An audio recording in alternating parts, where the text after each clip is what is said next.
Hi, everyone. I'm pleased to announce the release of my new book, Beyond Order, 12 More Rules for Life.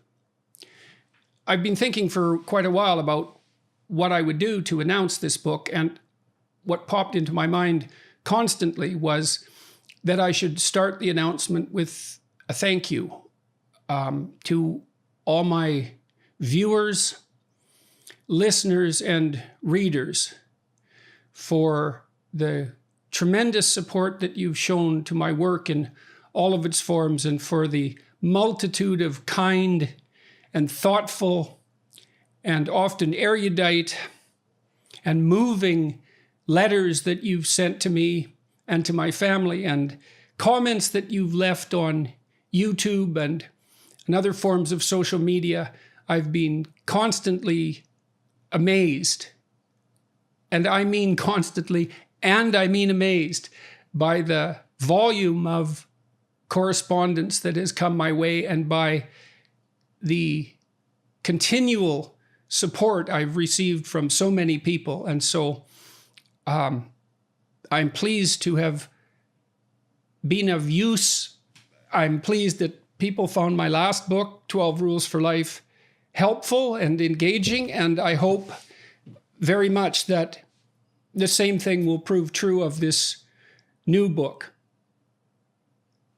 I'm going to read the 12 rules from this book, and then I'm going to read some excerpts from it so that you can get a sense of the book. These 12 rules, like the 12 rules in the previous book, were drawn from a longer list of 42 that I published on Quora. Rule 1, do not carelessly denigrate social institutions or creative achievement. Rule 2, imagine who you could be and then aim single-mindedly at that. Rule 3, do not hide unwanted things in the fog. Rule 4, notice that opportunity lurks where responsibility has been abdicated. Rule 5, do not do what you hate. Rule 6, abandon ideology. Rule 7, work as hard as you possibly can on at least one thing and see what happens. Rule 8, perhaps my favorite, try to make one room in your home as beautiful as possible. Rule 9, if old memories still upset you, write them down carefully and completely. Rule 10, plan and work diligently to maintain the romance in your relationship. Rule 11, do not allow yourself to become resentful, deceitful, or arrogant. And Rule 12, be grateful in spite of your suffering. Each of these rules is accompanied by an illustration.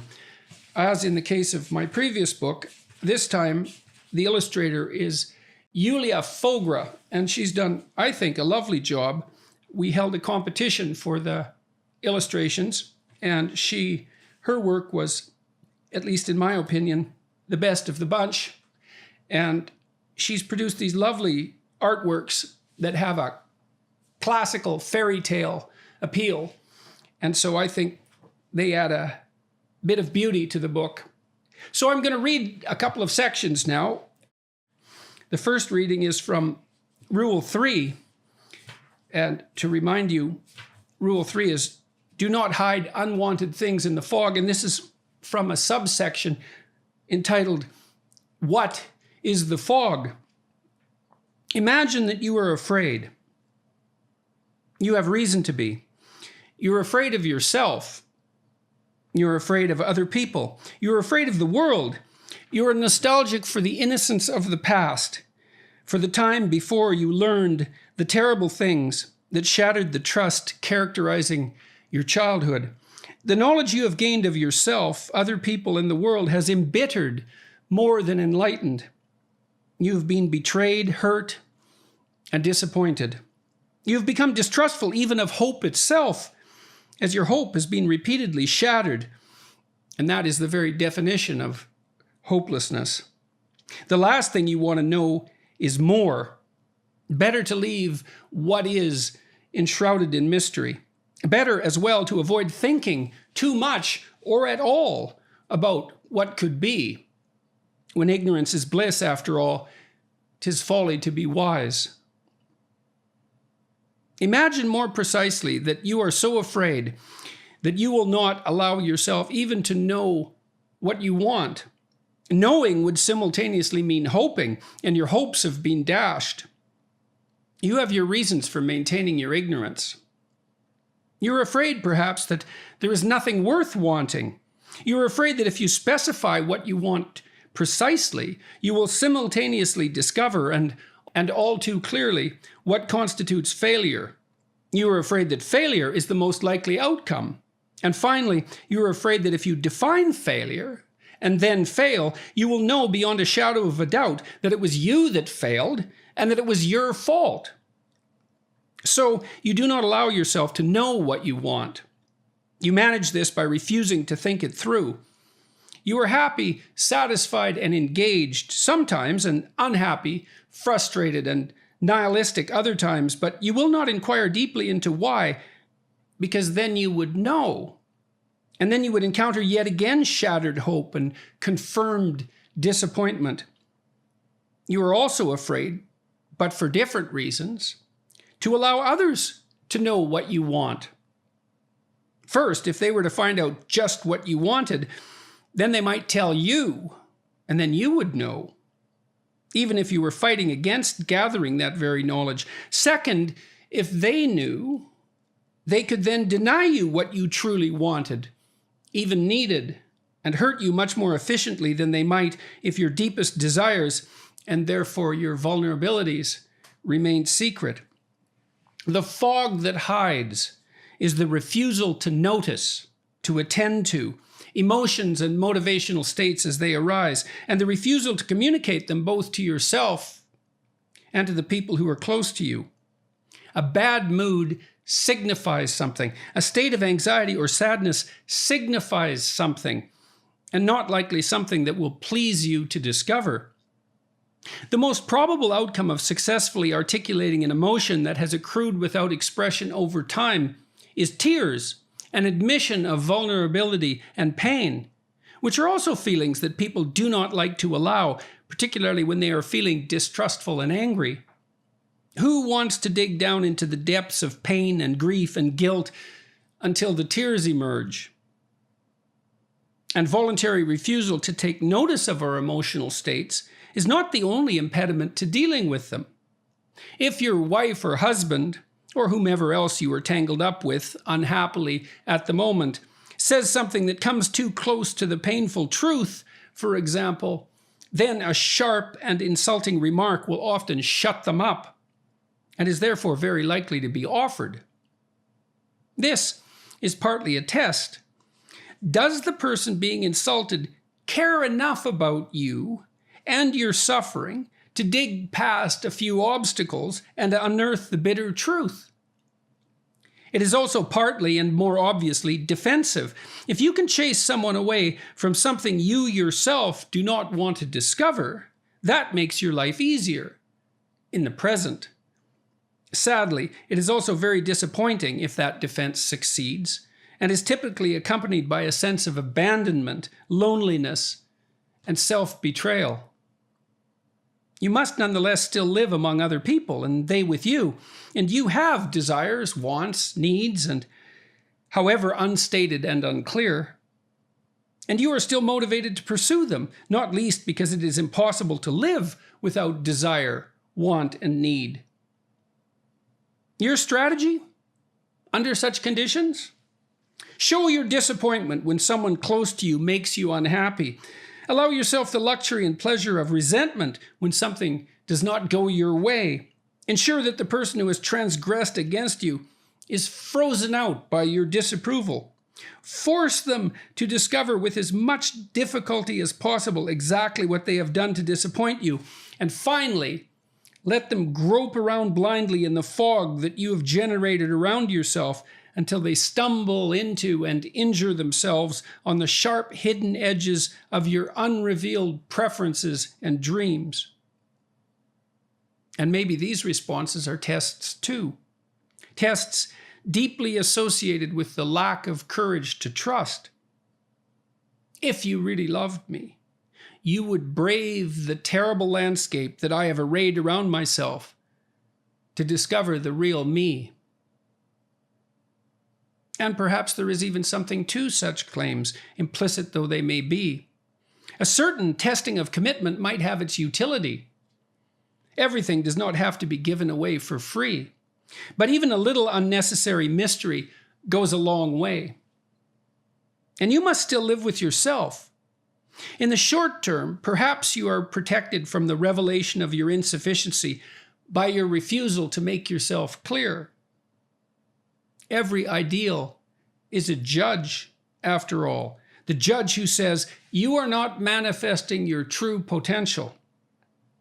No ideals, no judge. But the price paid for that is purposelessness. This is a high price. No purpose, then no positive emotion, as most of what drives us forward with hope intact is the experience of approaching something we deeply need and want. And worse, when we are without purpose, chronic, overwhelming anxiety, as focused purpose constrains what is otherwise likely to be the intolerable chaos of unexploited possibility and too much choice. If you make what you want clear and commit yourself to its pursuit, you may fail. But if you do not make what you want clear, then you will certainly fail. You cannot hit a target that you refuse to see. You cannot hit a target if you do not take aim. And equally dangerously, in both cases, you will not accrue the advantage of aiming, but missing. You will not benefit from the learning that inevitably takes place when things do not go your way. Success at a given endeavor often means trying, falling short, recalibrating with the new knowledge generated painfully by the failure, and then trying again and falling short, often repeated ad nauseum. Sometimes all that learning, impossible without the failure, leads you to see that aiming your ambition in a different direction would be better. Not because it is easier, not because you have given up, not because you are avoiding, but because you have learned through the vicissitudes of your experience that what you seek is not to be found where you were looking, or is simply not attainable in the manner by which you chose to pursue it. So, what might you do? What should you do as an alternative to hiding things in the fog? Admit to your feelings. This is a very tricky matter, and it does not simply mean give in to them. First, noting, much less communicating, feelings of petty anger or pain due to lonesomeness or anxiety about something that might be trivial or jealousy that is likely unwarranted is embarrassing. The admission of such feelings is a revelation of ignorance, insufficiency, and vulnerability. Second, it is unsettling to allow for the possibility that your feelings, however overwhelming and convincing, might be misplaced and in your ignorance pointing you in the wrong direction.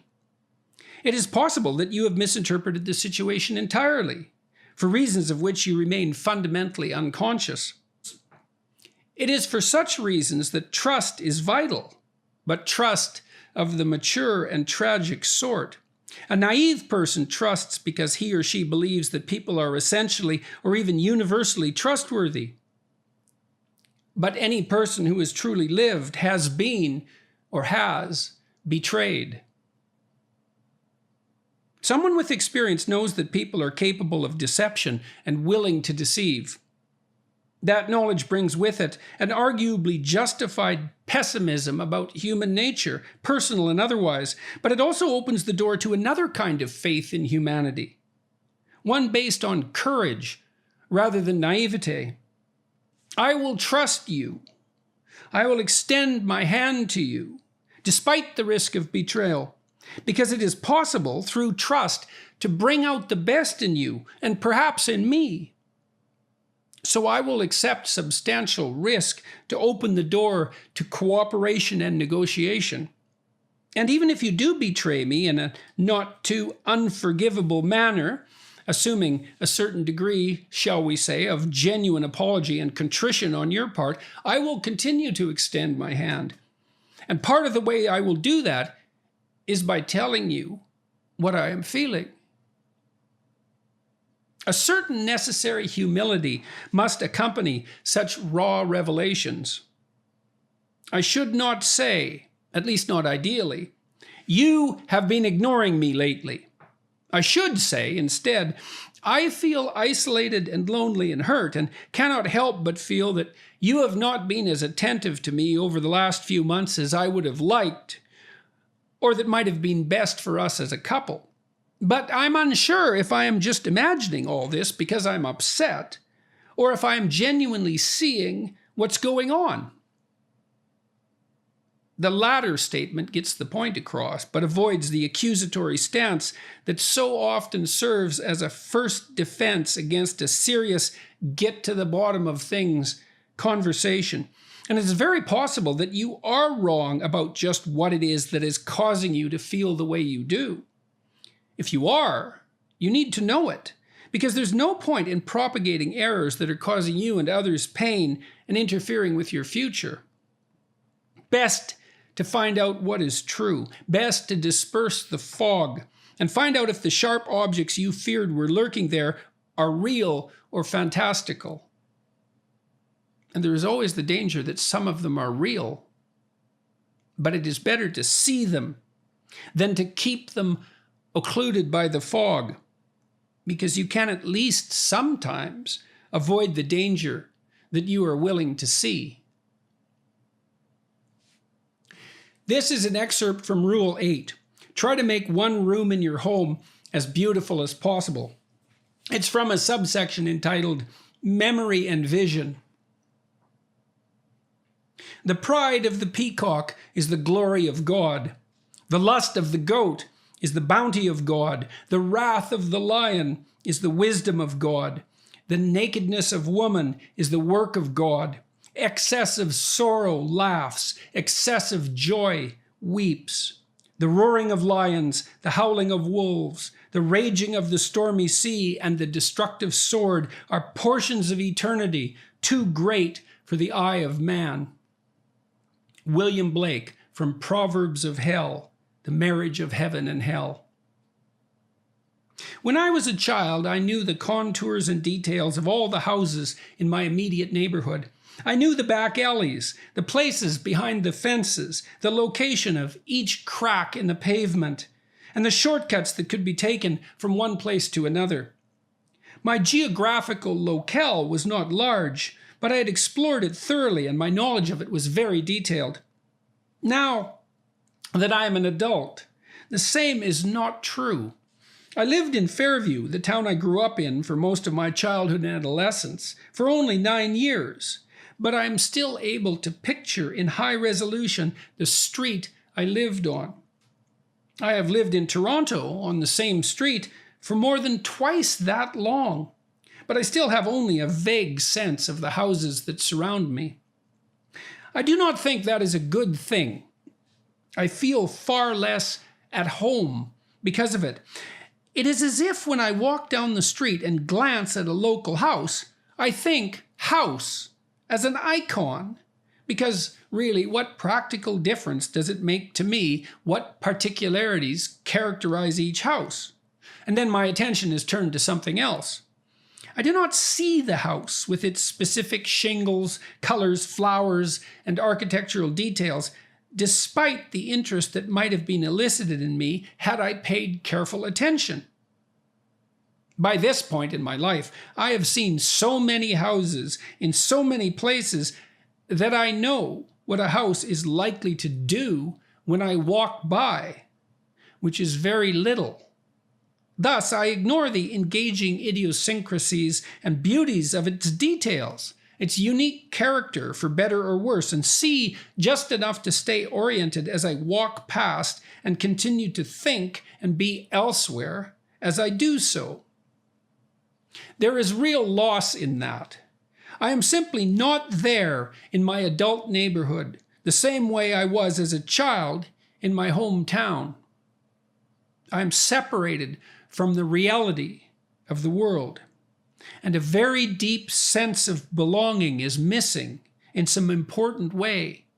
Because of that, perception has been replaced for me with functional, pragmatic memory. This has made me more efficient in some ways, but the cost is an impoverished experience of the richness of the world. I remember when I started working as a junior professor in Boston, when my kids were about 2 and 3 years old. I was very preoccupied with my work, trying to keep up, trying to advance my career, trying to make enough money to support my family on a single income. I would come home and take a walk with Tammy and our children, Michaela and Julian. I found it very difficult to remain patient with them. I had too much work to do, always, or believed I did, and had disciplined myself through years of effort to focus continually on that.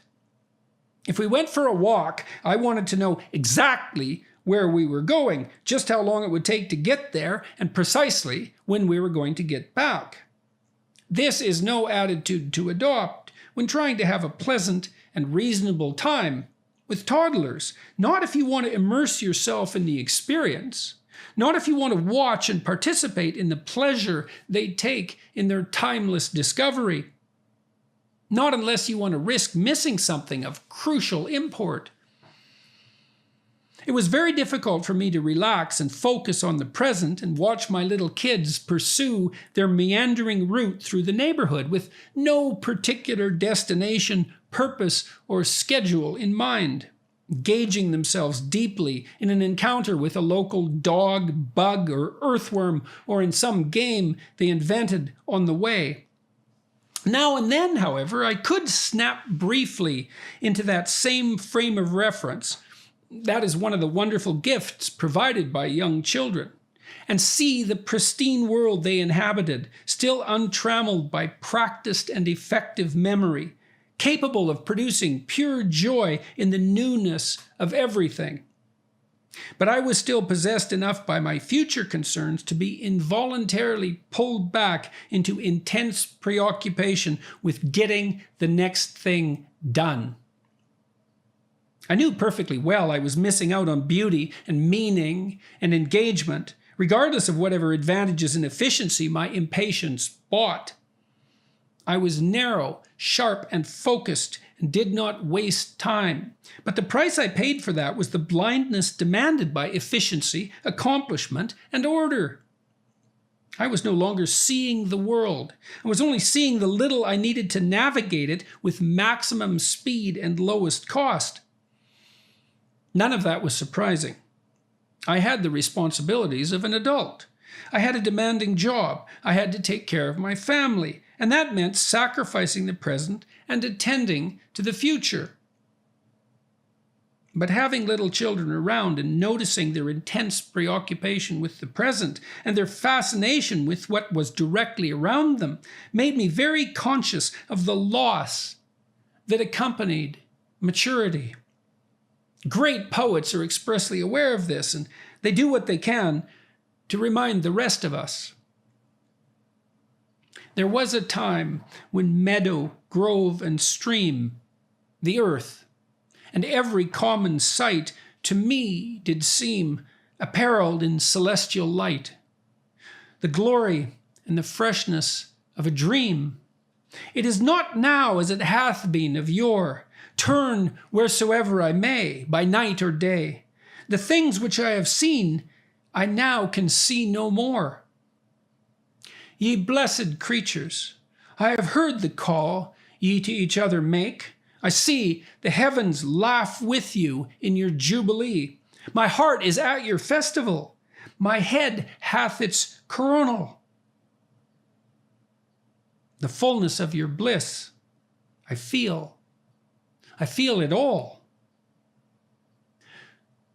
Oh, evil day, if I were sullen, while earth herself is adorning this sweet May morning, and the children are culling on every side, in 1,000 valleys far and wide, fresh flowers, while the sun shines warm, and the babe leaps up on his mother's arm. I hear, with joy I hear, but there's a tree of many, one, a single field which I have looked upon. Both of them speak of something that is gone. The pansy at my feet doth the same tale repeat. Whither is fled the visionary gleam? Where is it now? The glory and the dream. William Wordsworth, Ode, Intimations of Immortality, from Recollections of Early Childhood. Some, in fact, never lose the glorious vision of childhood. This is particularly true of artists, and indeed seems a vital part of what makes them artists. William Blake, the English painter, printmaker, and poet, appears to have been one such person. He inhabited a uniquely visionary world. Blake perceived something closer to what the philosopher Immanuel Kant termed the thing in itself than do most mortals, left as we are with the pale reflection of our surroundings that are increasingly restricted, mature perceptions deliver to us. Blake was also exquisitely sensitive to the metaphoric or dramatic significance of each apparently isolated event, the manner in which each event is rife with endless, poetically echoing connotations. Every farmer understands. Every tear from every eye becomes a babe in eternity. This is caught by females bright and returned to its own delight. The bleat, the bark, bellow and roar are waves that beat on heaven's shore. The babe that weeps the rod beneath writes revenge in realms of death. The beggar's rags fluttering in air does to rags the heavens tear. The soldier armed with sword and gun, palsied, strikes the summer's sun. The poor man's farthing is worth more than all the gold on Afric's shore. One mite wrung from the laborer's hands shall buy and sell the miser's lands. Or, if protected from on high, does that whole nation sell and buy. He who mocks the infant's faith shall be mocked in age and death. He who shall teach the child to doubt the rotting grave shall never get out. He who respects the infant's faith triumphs over hell and death. William Blake, Auguries of Innocence, lines 67 to 90. The vision of a true artist such as Blake is truly too much, because what is beyond our memory-restricted perceptions is too much. It is the unfathomable totality of the world, past, present, and future bound up together, every level connected to every other level, nothing existing in isolation, everything implying something vital but beyond our comprehension, and all of it speaking of the overwhelming mystery of being. The visionary concentrates on something we all see hypothetically, a vase of flowers, perhaps, in all its complexity and beauty, each bloom springing forth out of nothingness before its dissolution and return, a haystack in the spring and its appearance in the summer, autumn, and winter, observing and portraying the absolute mystery of its existence with its different shades of light and color, as well as the underlying commonality of form, which we can easily confuse with the full and incomprehensible actuality of what is there. How do you know? But every bird that cuts the airy way is an immense world of delight, closed by your senses 5. William Blake, from A Memorable Fancy, The Marriage of Heaven and Hell. To perceive Van Gogh's painting, Irises, from which the illustration that begins this chapter is derived, is, for example, to gaze through a window back into the eternity that our perceptions once revealed, so that we can remember how awe-inspiring and miraculous the world really is under the mundane familiarity to which we have reduced it. To share in the artist's perception reunites us with the source of inspiration that can rekindle our delight in the world, even if the drudgery and repetition of daily life has reduced what we see to the narrowest and most pragmatic of visions. But for those first affections, those shadowy recollections, which, be they what they may, are yet the fountain light of all our day, are yet a master light of all our seeing, uphold us, cherish, and have power to make our noisy years seem moments in the being of the eternal silence, truths that wake to perish never, which neither listlessness, nor mad endeavor, nor man, nor boy, nor all that is at enmity with joy can utterly abolish or destroy. William Wordsworth, Ode, Intimations of Immortality from Recollections of Early Childhood. All of this is very frightening. It is frightening to perceive the shells of ourselves that we have become. It is frightening to glimpse, even for a moment, the transcendent reality that exists beyond. We think we border our great paintings with luxurious, elaborate frames to glorify them. But we do it at least as much to insist to ourselves that the glory of the painting itself ends at the frame. That bounding, that bordering, leaves the world we are familiar with comfortably intact and unchanged. We do not want that beauty reaching out past the limitations imposed on it and disturbing everything that is familiar. We do the same with museums, those asylums for genius. We isolate everything that is great, everything that could in principle be distributed throughout the world. Why cannot every small town have a shrine devoted to one great piece of art, instead of having every piece collected in a manner impossible for anyone to ever take in at once? Is not one masterpiece enough for a room, or even for a building? 10 great works of art, or 100 in a single room, is absurd, given that each is a world in and of itself. Such mass collection is degrading of the unique singular particularity and worth of what is priceless and irreplaceable. It is fear that entices us to imprison art, and no wonder.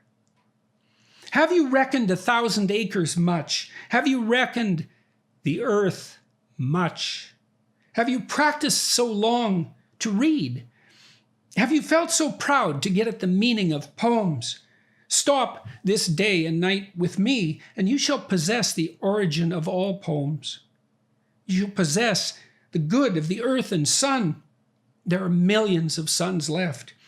You shall no longer take things at second or third hand, nor look through the eyes of the dead, nor feed on the specters in books.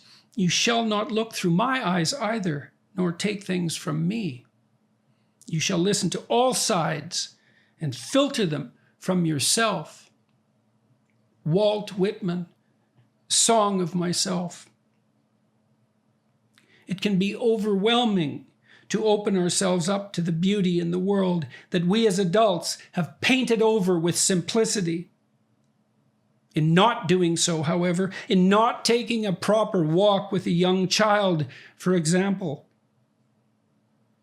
we lose track of the grandeur and the awe that untrammeled world.